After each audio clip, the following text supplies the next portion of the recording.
اہل بیت کی توہین کی ہے کہ جو یہ فتویٰ دیا ہے کہ مشروط طریقے سے سیدہ کا غیر سید کے ساتھ نکاح ہو سکتا۔ حالانکہ یہ بات تو شروع سے آ رہی تھی کہ اہل سنت اگر کوئی ہے تو وہ مانتا ہے، صحیح بخاری شریف میں ہے کہ حضرت مولا علی رضی اللہ تعالی عنہ کی صاحبزادی حضرت سیدہ ام کلثوم رضی اللہ تعالی عنہا جو حضرت سیدہ فاطمہ رضی اللہ تعالی عنہا سے ان کی بیٹی تھیں، ان کا نکاح حضرت سیدنا عمر فاروق رضی اللہ تعالی عنہ سے کیا گیا تھا۔ تو جو عرف عام میں یعنی فاطمی سید یا فاطمی سیدہ کا مطلب ہے، اور ادھر حضرت عمر فاروق رضی اللہ تعالی عنہ کا خاندان علیحدہ ہے، اس کے باوجود اس نکاح کو جائز سمجھا گیا اور نکاح ہوا۔ اور اس کے علاوہ بھی اس کے بہت سے شواہد موجود ہیں، لیکن یہ جس طرح ہر اگلی صدی کے اندر رفض کا ایک تاثر آتا ہے اور اس کی وجہ سے کئی لوگ اپنے ہاتھ اپنے مسلک سے چھوڑ دیتے ہیں کہ اب تو ہم یا گستاخ بنیں گے یا مسلک پر چلیں گے، تو ٹھیک ہے، گستاخ لوگ ہمیں نہ کہیں، ہم اپنا مسلک چھوڑ دیتے ہیں۔ یہ شرف نسب سے شرف علم زیادہ ہے۔ اس پر فتاوی بزازیہ کے اندر جلد نمبر 1 میں 105 پہ لکھا ہوا ہے، العجمی العالم کفء للعربی الجاہل۔ اگر اجمی عالم ہو، یعنی ویسے تو عربی کی بڑے فضائل ہیں، اگر اجمی عالم ہو تو وہ عربی جاہل کی کف ہے، یعنی سید پہلے تو عربی ہے، اور اس لیے کہا لِأَنَّ شرف العلم اقوى وارفع، اس واسطے کہ علم کا شرف جو ہے عربی ہونے کے شرف سے زیادہ ہے۔ لِأَنَّ شرف العلم اقوى وارفع، یہ اقوى ہے اور یہ بلند شرف ہے، علم کا شرف۔ ایسے ہی فتاوی قاضی خان کے اندر جلد نمبر 1 میں موجود ہے، صفحہ نمبر 164 پہ، الفقیہ یکون کفء للعلوی، ایک بندہ فقیہ ہے، علوی نہیں، اور مطلب یہ ہے کہ یہ مرد ہے، فقیہ ہے، اور دوسری طرف علویہ خاتون ہے جو اس سے اپنا نکاح کرنا چاہتی ہے، تو کیا یہ کف ہیں یا کف نہیں ہیں؟ تو امام بزدوی نے کہا کہ یکون کفء للعلوی لأن شرف الحسب فوق شرف النسب، کہ نسب کے شرف سے بڑا ہے حسب کا شرف، یعنی اس کا فقیہ ہونا، دینی علوم کے اندر ماہر ہونا، یہ شرف جو ہے وہ بڑا ہے۔ لہذا عام غیر سید خواہ وہ کسی بھی برادری کا ہو، مثلا یہ جو ہمارے ہاں کوئی مغل ہے، کوئی پٹھان ہے، کوئی چیمہ ہے، چٹھا ہے، گوندل ہے، یہ سارے کسی لحاظ سے بھی کسی سید کی کف نہیں ہیں، یعنی اگرچہ اپنے طور پر ان قبیلوں ذاتوں کو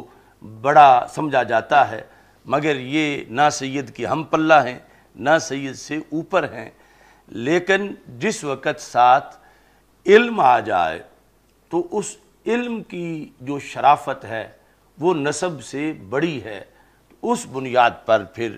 یہ ائمہ نے کفر کا قول کیا۔ یہاں تک کہ فتاوی شامی کے اندر یہ موجود ہے، فتاوی شامی یہ جو 8ویں جلد ہے چھاپے کی، اس میں بھی یہ لمبی بحث انہوں نے کئی صفحات پر کی اس پر کہ جو شرف علم ہے یہ شرف نسب سے زیادہ ہے۔ اعلی حضرت فاضل بریلوی رحمۃ اللہ علیہ نے فتاوی رضویہ میں کئی جگہ اسی قانون کو ذکر کیا کہ شرف علم شرف نسب سے زیادہ ہے، اور اسی پر پھر آپ سے ایک مسئلہ جو پوچھا گیا تو آپ نے بھی مشروط طریقے سے سیدہ کے غیر سید کے ساتھ نکاح کے جائز ہونے کا فتویٰ بھی دیا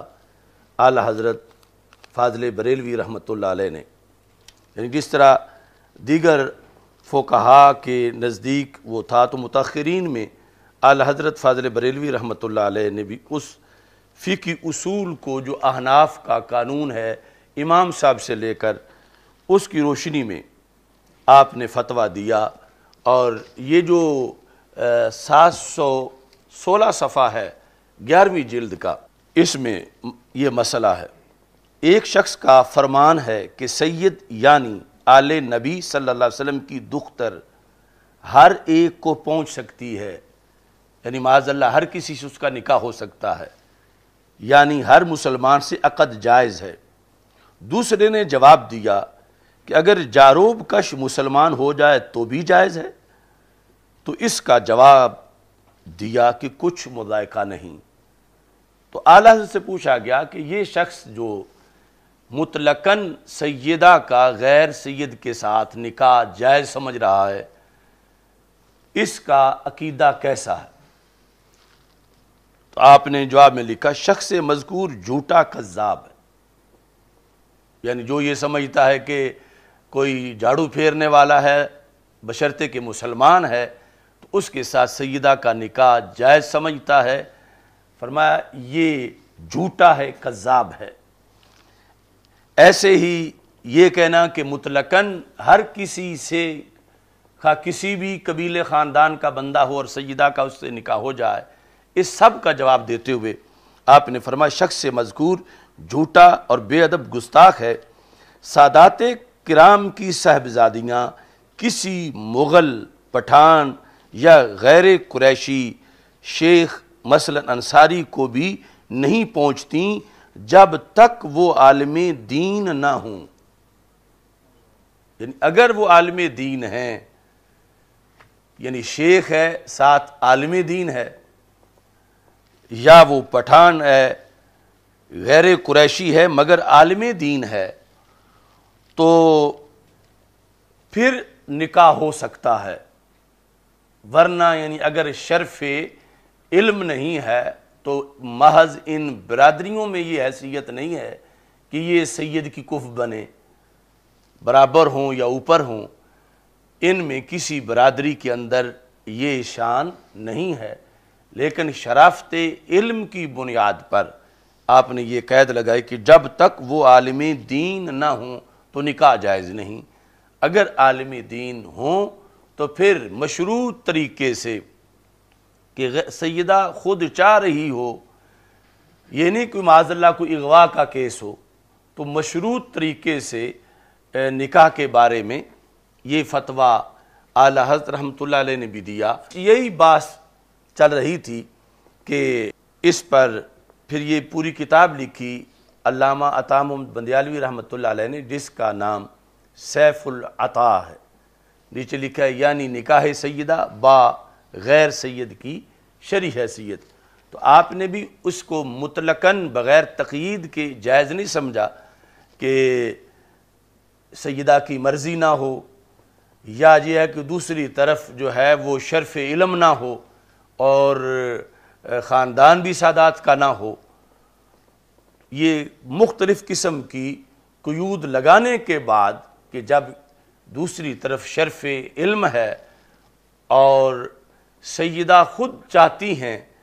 اور اس انداز میں جو شرعی طریقہ سارا موجود ہے، تو اس کے جواز کے لحاظ سے آپ نے اس پر دلائل دیے۔ آستانہ عالیہ گولڑہ شریف میں پہلے اس پر باقاعدہ پیر نصیر الدین نصیر صاحب بھی اپنی پوری ایک کتاب جواز کے لحاظ سے لکھ چکے تھے۔ اب ایسی صورتحال کے اندر جب آگے یہ مسئلہ چلا تو پھر آپ نے اس پر نفس مسئلہ کے ساتھ اصلاح شیوخ، اصلاح سادات اور خانقاہوں اور درباروں کے مزاروں کے سجادہ نشینوں کی اصلاح کے لحاظ سے بھی علامہ بندیالوی نے یہ کام کیا اور لکھا۔ چونکہ ہزاروں سجادہ نشین علماء آپ کے شاگرد ہیں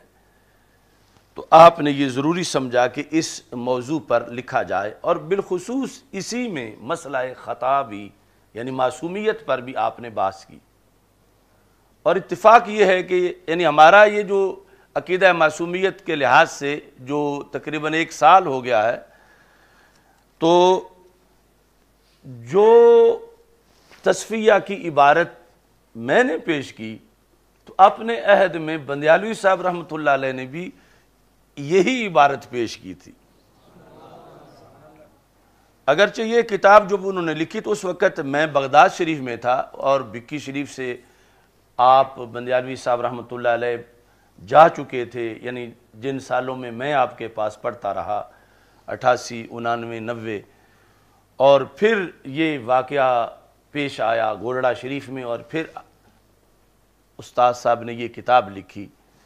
لیکن الارواح جنود مجندہ، روحیں اللہ کے لشکر ہیں، تو جو عالم ارواح میں اکٹھی رہی ہیں وہ عالم دنیا میں بھی فکری طور پر اکٹھی ہی ہوتی ہیں۔ تو یہ ساری صورتحال نہایت دلچسپ ہے، اور یہ جو ایک جھگڑا تھا کہ پیر صاحب کی عبارت کا یہ مطلب نہیں بنتا، وہ مطلب بنتا ہے،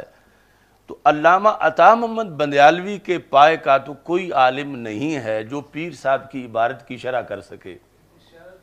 اور آپ نے جو شرح کی وہ ہو بہو وہی شرح ہے کہ جو آپ کے وصال کے بعد اتفاقی طور پر میں نے بھی لوگوں کے سامنے کی اس مسئلہ کے اظہار کے لیے۔ تو اس کتاب کے صفحہ نمبر یہ 214، 215 اور اس کے ساتھ آگے اس کی وضاحت، اس میں آپ نے یہ عنوان دیا ہے، یہ موٹا جو نظر آ رہا ہے، یعنی یہ بیماری اس وقت بھی تھی ایک جس کا آپ نے ادراک کر کے یہ ضروری سمجھا کہ میں اس کے بارے میں لکھوں۔ عنوان یہ ہے، یہ عقیدہ ہرگز درست نہیں کہ مشائخ خطا و نسیان سے پاک ہوتے ہیں۔ مشائخ یعنی یہ پیری مریدی کے اندر جو پرانے آستانے ہیں بالخصوص، یعنی وہاں تو انہیں بھی اس درجے پہ سمجھا جاتا ہے کہ بھلا پیر صاحب سے غلطی کیسے ہو سکتی ہے، اور پھر جس نے یہ کہا کہ پیر صاحب نے یہ غلط لکھا ہے یا غلط کیا ہے تو وہ پھر اہل بیت کا بے ادب ہے یا گستاخ ہے۔ تو آپ نے یہ لکھ کے آگے، یعنی میری حیثیت ناقل کی ہے، ہر لفظ لکھا ہوا ہے کتاب میں، اور ہر لفظ کے اندر بڑا درد ہے اور اصلاح کا پیغام ہے، اور ہے ان کی طرف سے، یعنی جن کی آپ پوتے شاگرد یا پڑپوتے شاگرد مسند تدریس پر پورے ملک میں بیٹھے ہوئے ہیں۔ فرماتے ہیں آج کل عوام بلکہ بعض خواص کا بھی مشائخ کے متعلق رافضیوں اور اہل تشیع جیسا عقیدہ ہے، یعنی یہ ہے دندناتا ہوا رفض۔ آج کل عوام بلکہ بعض خواص کا بھی، عوام تو عوام رہے، بعض خواص کا بھی مشائخ کے متعلق، یعنی سیدہ فاطمہ رضی اللہ تعالی عنہا تو سیدہ فاطمہ ہے، یعنی یہ اتنا سرایت کا رہا ہے یہ نظریہ نیچے کہ مشائخ کے بارے میں مرید ماننے کو تیار نہیں کہ یہ غلطی کر سکتے ہیں۔ مشائخ کے متعلق رافضیوں اور اہل تشیع جیسا عقیدہ ہے۔ مثلا کہتے ہیں آج کل مریدین و متوسلین کا یہ عقیدہ ہے کہ ہمارے مشائخ سے خطا سرزد نہیں ہو سکتی، اور ان کا ہر قول و فعل خطا سے پاک ہے، اور مشائخ کے درباروں پر جن رسوم کا رواج ہے وہ عین شرع ہیں، یعنی یہ متوسلین کا عقیدہ ہے اور شریعت کے مطابق ہیں۔ اس عقیدہ کی بنا پر